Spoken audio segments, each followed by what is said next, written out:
주일 아침에 일어나서 성경책과 찬송책을 챙겨 예배당으로 향합니다. 예배당에 도착하면 앞에는 강대상과 성찬상이 있습니다.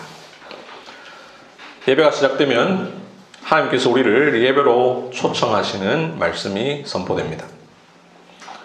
그렇게 시작된 예배 가운데 하나님의 말씀이 있고 그리스도의 성찬이 있습니다. 우리는 시와 찬송으로 주님께 노래하며 찬송합니다.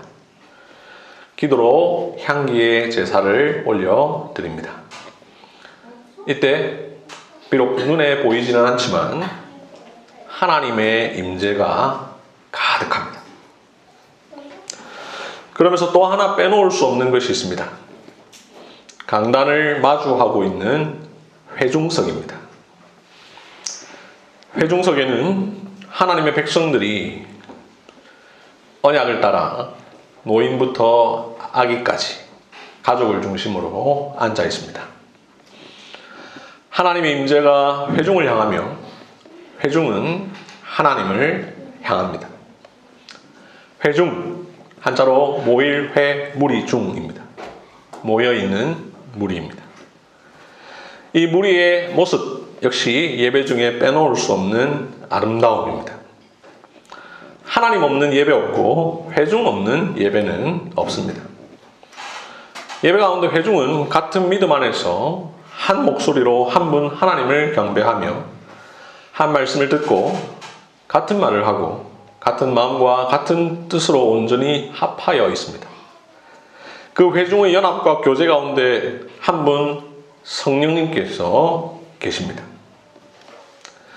예배가 마치면 한 주간 있었던 일을 서로 나눕니다. 서로 문안하고 돌아보고 살피고 권면하고 격려하고 위로하고 서로 사랑합니다. 이러한 모습은 그야말로 선하고 아름답습니다. 그래서 교회의 아름다움은 곧 회중의 아름다움이기도 합니다. 회중의 연합, 교제, 하나됨, 함께함, 이것이 곧 교회의 아름다움입니다. 이 사실은 구약시대에도 마찬가지였습니다. 구약시대부터 지금까지 이어져 오고 있습니다. 오늘 읽은 시편이 이 사실을 우리에게 잘 보여줍니다. 함께 말씀을 듣겠습니다. 오늘 읽은 시편의 표제에는 이런 설명이 있습니다. 성전에 올라가는 노래. 성전에 올라가는 노래. 시편 133편만 아니라 120편부터 134편까지 모두 15개의 시편이 곧 성전에 올라가는 노래입니다. 시편은 하나님을 찬송하기 위해서 예배 때든 언제든 부를 수 있는 노래입니다.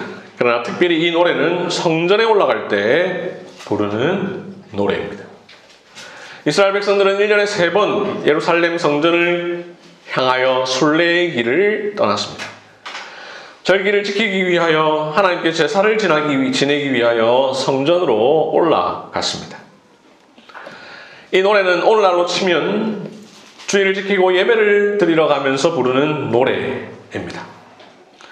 우리에게 익숙한 표현으로 바꾸면 임내송이라고 할 수 있습니다. 그런데 이 시편 133편이라는 임내송은 가사를 읽어보면 다른 임내송과는 조금 다릅니다. 흔히 임내송이라고 하면 하나님을 만날 것에 대한 고대함이 담겨 있습니다.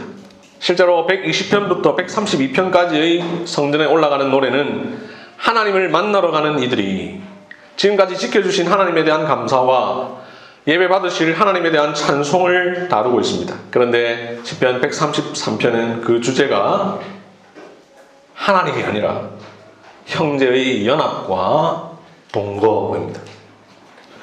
성전에 올라가면서 하나님이 아닌 형제의 연합과 동거를 바라보고 사모합니다.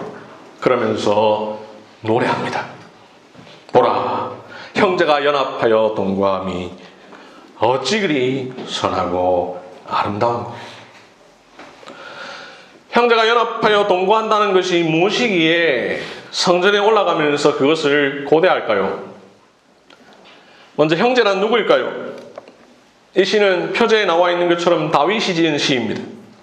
다윗에게는 7명의 형들이 있습니다. 하지만 여기에서 말하는 형제는 그 형제를 말하는 것이 아닙니다.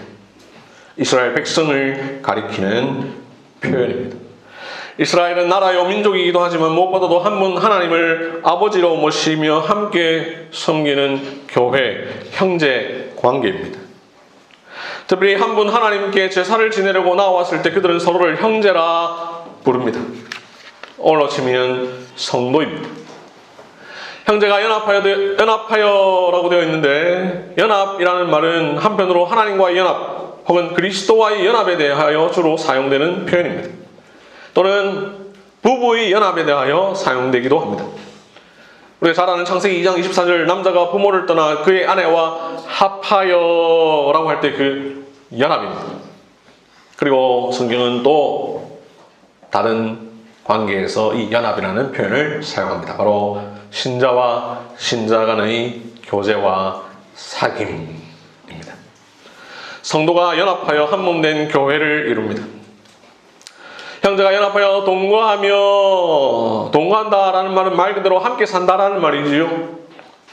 히브리어 상으로는 함께 머문다라는 뜻인데, 1차적으로는 제사를 드리러 성전에 올라온 이들이 함께 그곳에 머무는 것을 가리키는 말이고, 더 확대해서 함께 더불어 살아가는 것을 의미하기도 합니다.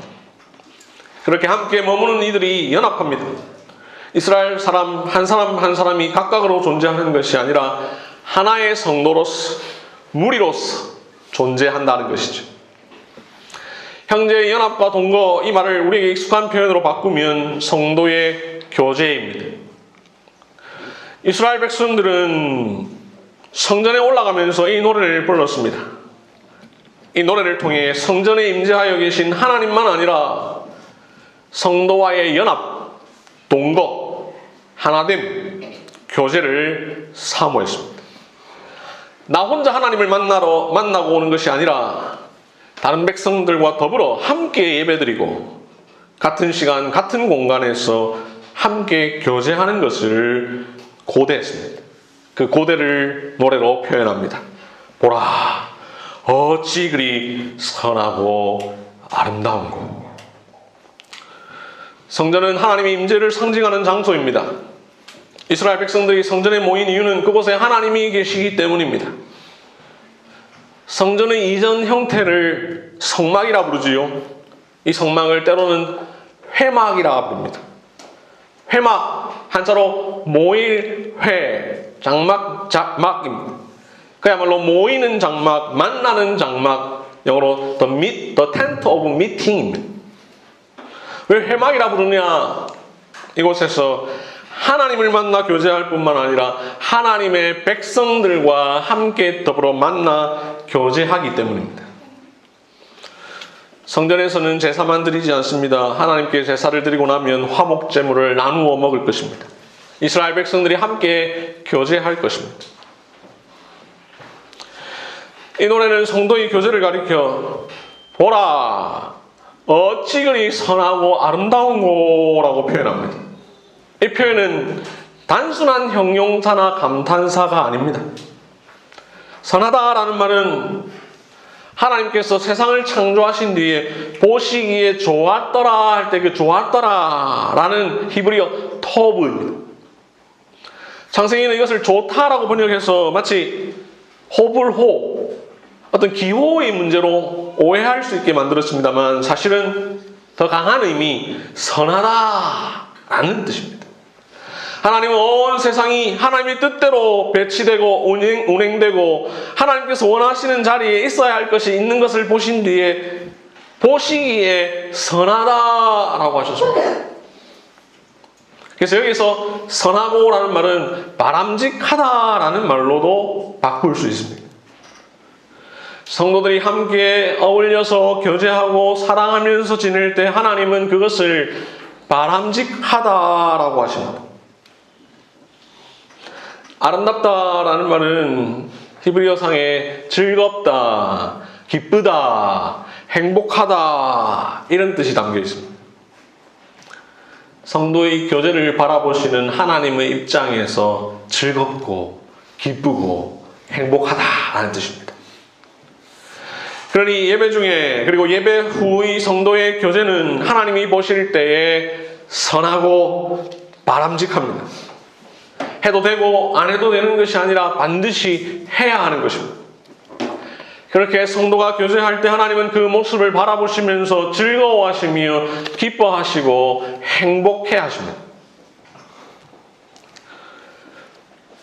선하다, 아름답다 이런 표현만으로도 충분하지만 다윗은 그 선하고 아름다움을 두 가지 그림 이미지로 비유합니다.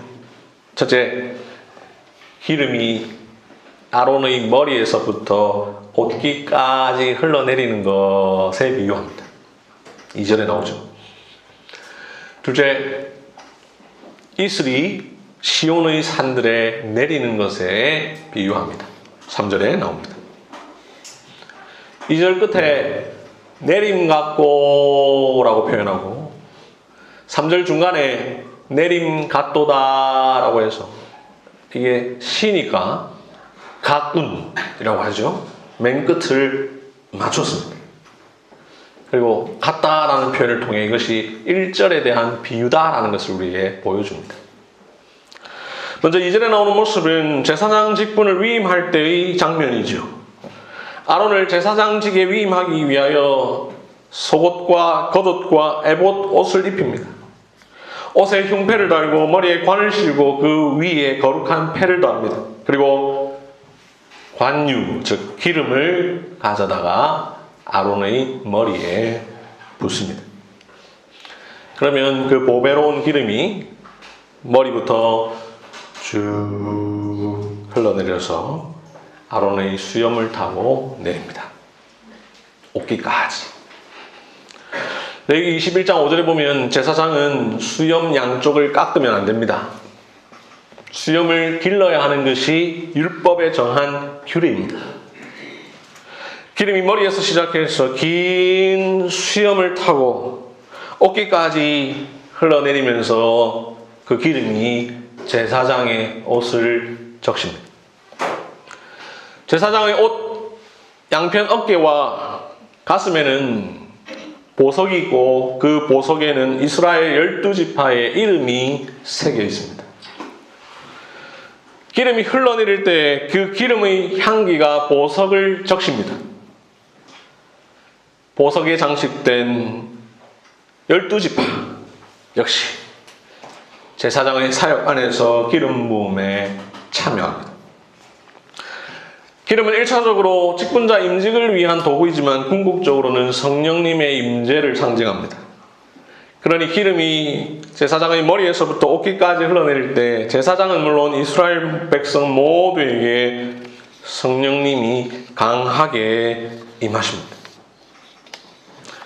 이 노래는 어찌 그리 선하고 아름다운 거라는 이 표현만으로도 충분치 않아 제사장 임직 때의 거룩함과 신성함까지 더하여 성도의 교제의 의미를 표현합니다. 그만큼 형제 연합과 동거는 성스럽고 거룩한 예식 중 하나인 제사장 위임식만큼이나 고결하고 아름답고 복됩니다. 성전이 있는 시온산에 올라와 하나님을 예배하는 백성들은 아론의 반차를 따라 세워진 제사장의 사역을 통해 하나님을 만나며 이스라엘 백성들을 만납니다. 한 형제로 모여 함께 한 분 하나님을 예배할 뿐만 아니라 서로 만나 깊은 연합과 사귐을 나눕니다.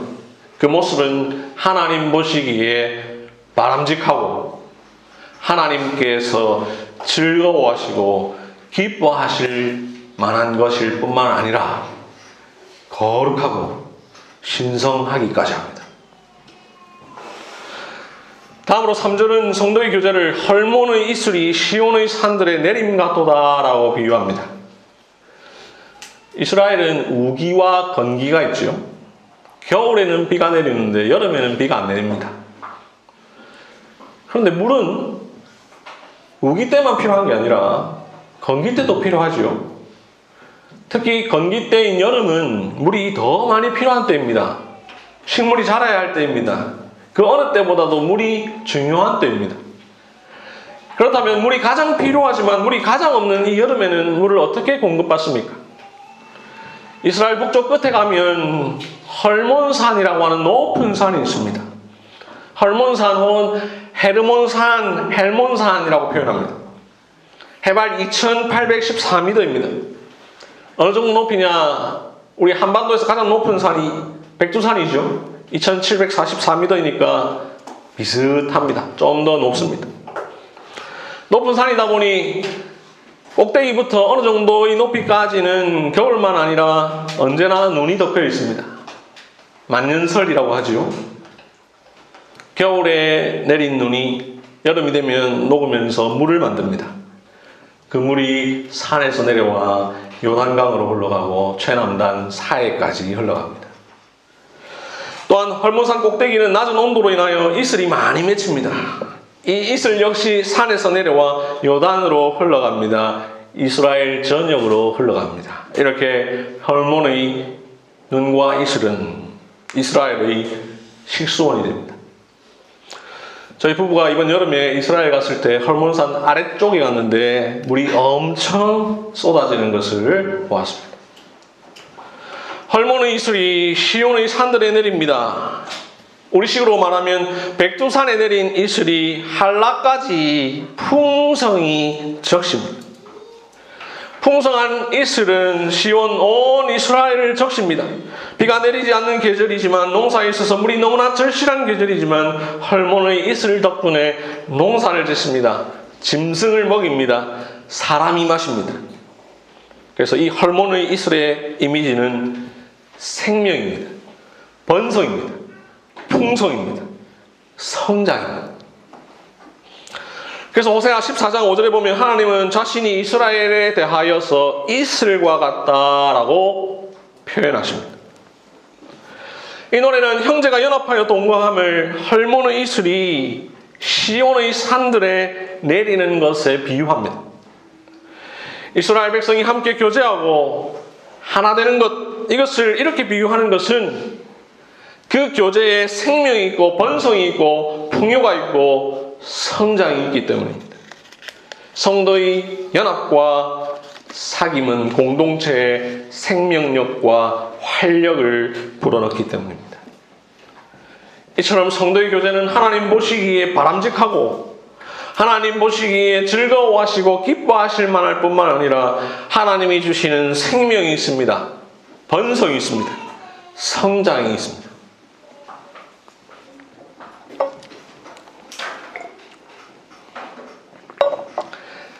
앞서 말씀드리기를 내림이라는 표현이 2번 나온다고 말씀드렸습니다.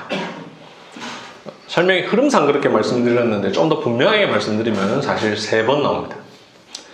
2절에 여기 우리 한글 번역에는 1번 나오는데 흐름상 생략한 것이고 문자 그대로 직역하면 2번 나옵니다. 머리에 있는 보배로운 기름이 수염에 흘러내림 같고 곧 아론의 수염에 흘러서 그의 옷깃까지 내림 같고 이렇게 번역하는 게 더 바람직한 번역입니다. 이렇게 2절에 2번, 3절에 1번 모두 3번 내림이라는 표현이 나옵니다. 참 특이한 것은 이 시는 올라갈 때 부르는 시인데 내림이라는 표현이 반복됩니다. 기름이 내리고 이슬이 내립니다. 높은 곳인 머리에서 내리고 산에서 내려옵니다. 자, 이 내림의 궁극적 주체는 누구일까요? 하나님입니다. 성전에 올라가는 이들에게 하나님의 내려오심의 이미지가 주어지고 있습니다.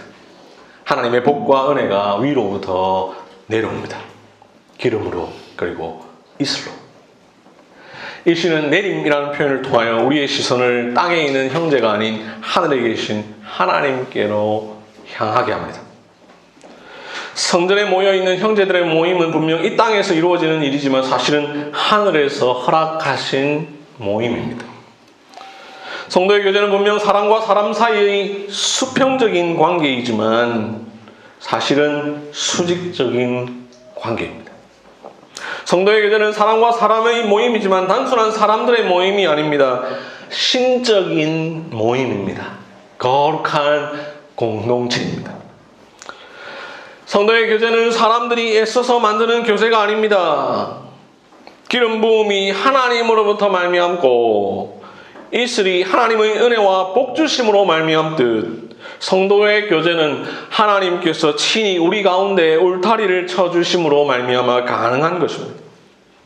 성도의 사귐은 우리가 획득한 것이 아니라 위에서부터 하나님께서 우리에게 선물로 주신 것입니다. 그렇기에 성도의 교제는 이 세상의 그 어떤 교제나 모임과 비교할 수 없는 고유한 것입니다. 세상이 아무리 흉내내도 흉내낼 수 없는 신비로운 사귐입니다. 형제가 연합하여 동거하는 것, 성도의 교제, 어찌 보면 그 주체가 형제요 성도인 것 같지만 자세히 보면 그렇지 않습니다. 시편 133편은 1절에서 형제를 주체로 시작했지만 3절에서 거기서 여호와께서라고 표현하므로 여호와를 주체로 이 노래를 마치고 있습니다. 이를 통해 성도의 교제의 진정한 주체는 사람이 아니라 하나님이라는 것을 보여줍니다. 성도의 교제가 선하고 아름다운 것도 성도들에게 있어서 그러한 것이 아니라 하나님 보시기에 그러하다라는 것을 가르쳐줍니다. 뿐만 아니라 기름도 이슬도 모두 하나님이 주체입니다. 그것의 내림도 하나님이 주체입니다.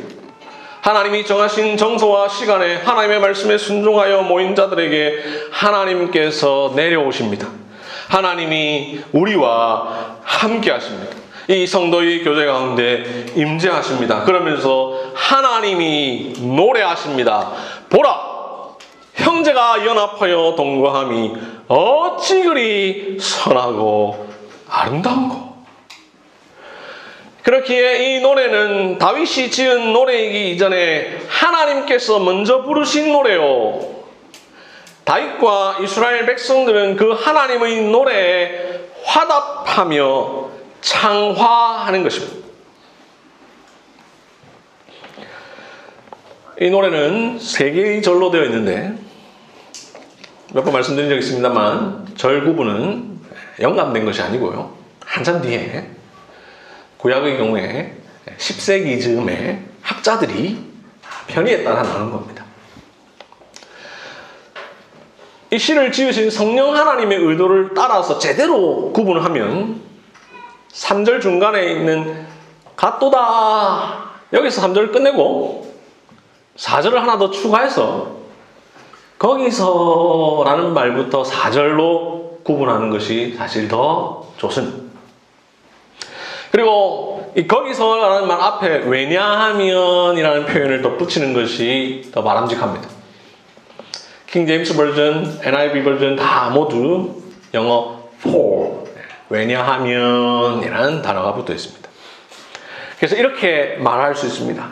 4절 왜냐하면 그곳에서 여호와께서 복을 명령하셨기 때문이다. 그 복은 곧 영생이로다.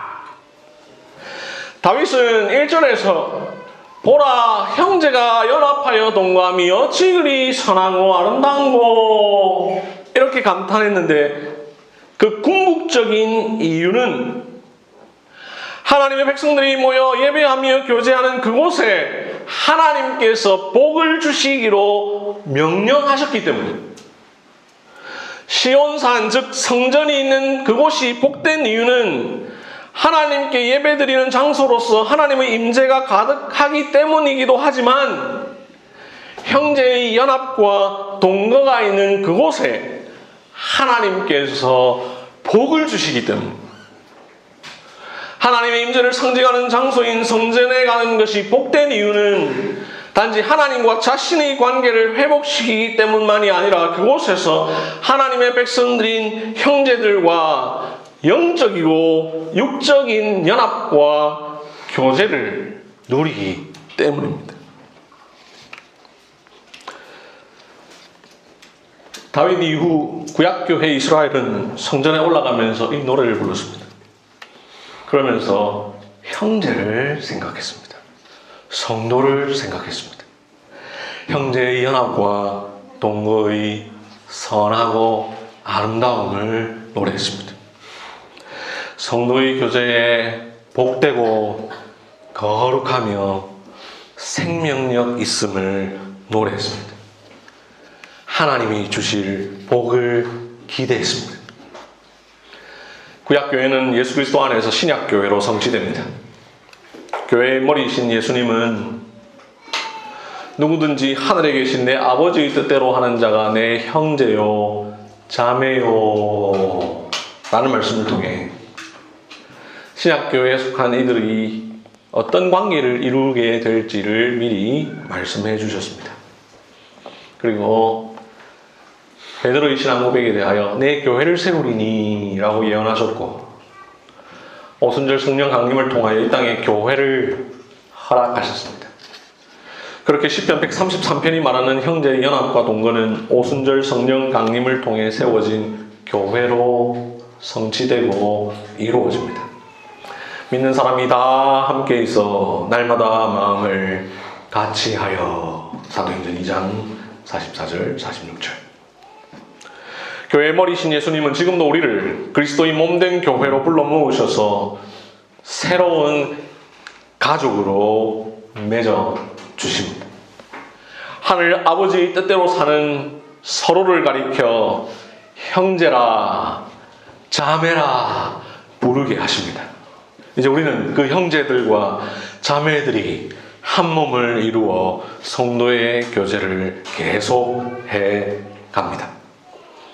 신약교의 성도의 교제 역시 선하고 아름답습니다. 하나님 보시기에 바람직합니다. 성도가 교제할 때 하나님은 그 모습을 보시면서 즐거워하시고 기뻐하시고 행복해 하십니다. 시편 133편의 형제의 연합이 하늘에서 내려온 모임이요 하나님의 선물인 것처럼 신약교회의 성도의 교제도 하늘에서 내려온 모임이요 하나님께서 주신 선물입니다. 왜냐하면 신약교회는 거듭난 자, 즉 위로부터 난 자들의 모임이기 때문입니다. 이는 혈통으로나 육정으로나 사람의 뜻으로 나지 아니하고 오직 하나님께로부터 난 자들이니라. 교회는 하늘 생명을 얻은 자들로 이루어진 모임이요 이 교회에 속한 이들의 사귐, 즉 성도의 교제는 선하고 아름답습니다. 이 사귐은 단순한 세상 사람들의 교제와 다른 신적 교제요 신령한 사귐이며 궁극적으로 하나님과 우리 주 예수 그리스도 성령 하나님의 신비로운 삼위일체의 사귐을 본받는 일입니다. 그렇기에 거룩하고 신성하며 생명이 있습니다.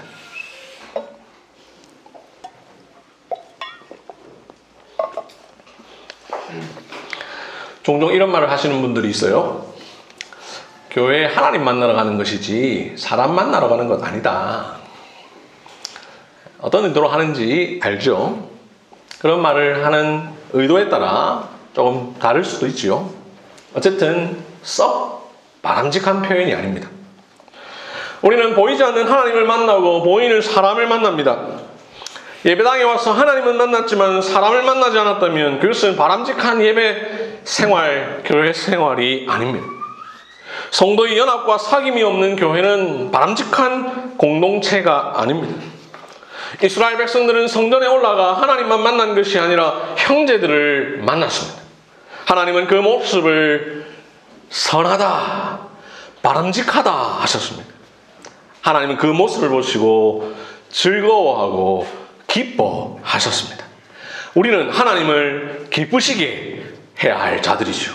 그렇기에 우리는 예배 가운데 하나님을 만나 교제하며 예배 가운데 또한 예배 이후에 성도와 만나 교제합니다.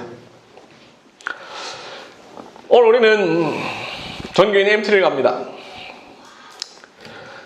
전교인 MT가 그 자체로 성경이 가르치는 성도의 교제는 아닙니다. 우리는 평소에 성도의 교제를 하지 않다가 오늘 하루 성도의 교제를 하는 것이 절대로 아닙니다. 오히려 우리는 매주일 예배를 통해, 애찬을 통해, 점심시간의 식사 모임을 통하여 그 밖의 다양한 시간과 방법을 통하여 성도의 교제를 하고 있습니다. 전교인 MT는 이것을 더 풍성하게 만들기 위한 보조수단입니다. 그러면서도 이 1박 2일의 시간 그 자체 안에도 분명 성도의 교제가 있지요. 최근 몇 차례 성도의 교제의 성경적 의미를 제가 분명하게 설교했습니다만 다시 정리해서 말씀을 드리면 성도의 교제란 하나의 신앙 고백을 갖고 같은 믿음 안에서 한 마음과 한 뜻이 되어 한 목소리로 한 분 하나님을 경배하며 한 말씀을 듣고 한 찬송을 부르고 한 떡을 떼고 한 잔을 나누어 마시며 서로 문안하고 돌아보고 살피고 서로의 삶을 나누고 말씀으로 상호간에 권면하고 격려하고 위로하고 서로 용납하고 서로 용서하고 서로 대접하고 섬기고 서로 사랑하며 그 가운데 즐거워하는 자들과 함께 즐거워하고 슬퍼하는 자들과 함께 슬퍼하며 어려움 혹은 질병 가운데 있는 이들을 위로하고 기도하며 연약한 형제 자매를 권면하고 이끌어주며 서로 짐을 지는 것, 이것이 성도의 교제죠. 이걸 더 잘하기 위하여 전교인 MT를 갖는 것이고, 우리 MT가 이것을 위한 것이 아니라면 단순한 놀이와 친교에 불과할 것입니다.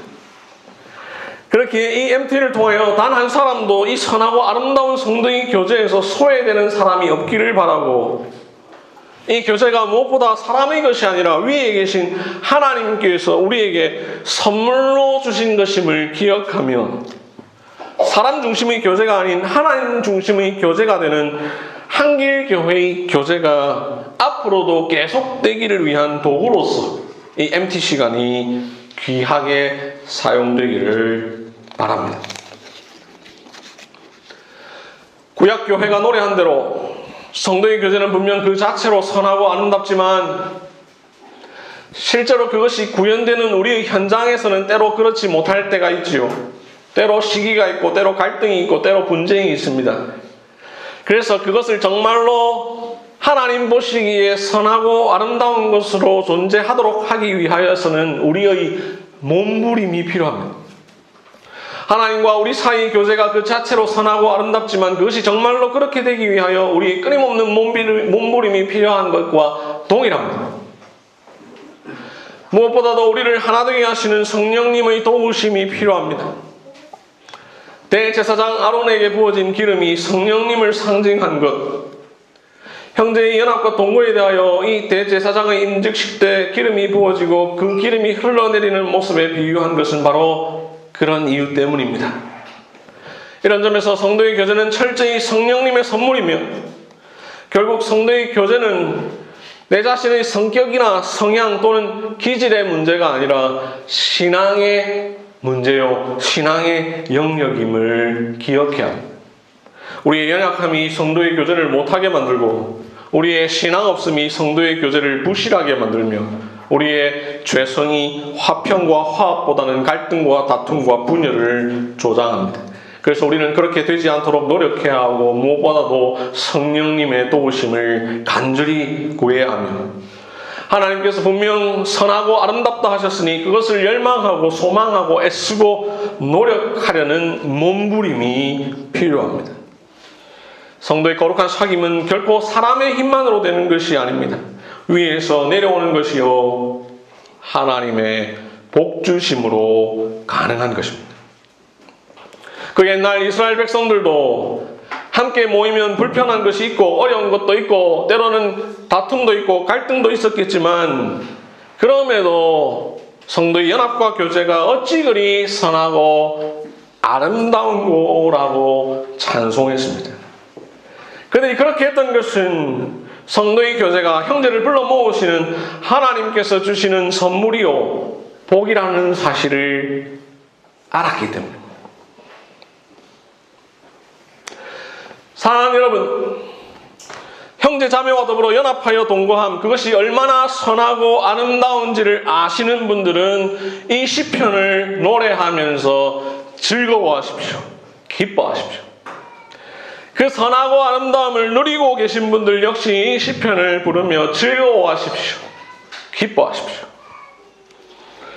반대로 그 선하고 아름다움을 알지 못하는 분들은 이 시편을 부르면서 하나님께 부르짖으십시오.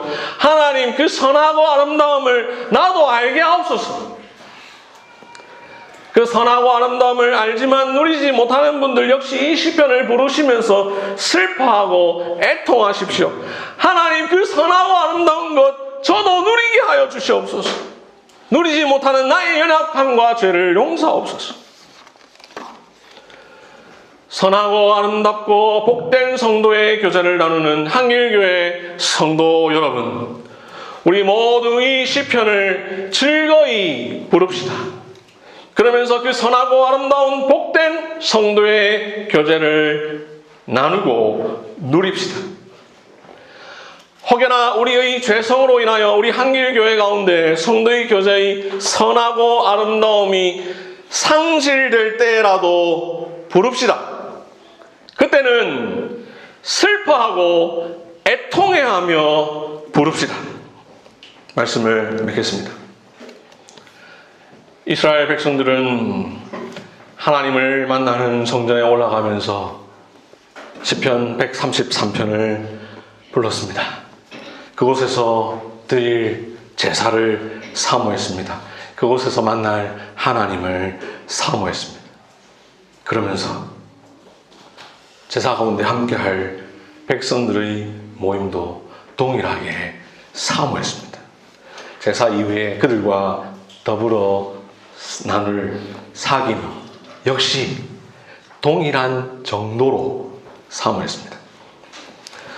우리도 주일날 하나님께 예배드리러 오면서 공예배로 다른 성도들과 더불어 함께 예배드리면서 오는 기쁨, 예배 후에 누릴 기쁨과 즐거움과 그 아름다움을 사모하면서 나아와야 할 것입니다.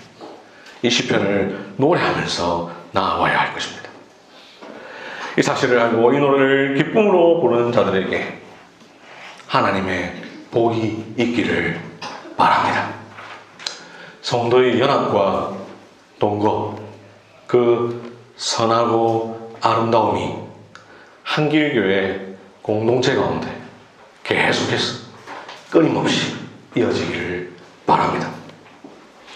형제가 연합하여 동거함이 어찌 그리 선하고 아름다운지를 알고 고백하고 누리는 모두에게 하나님의 복이 있을지어다. 아멘. 이 시간 다 함께 기도하겠습니다.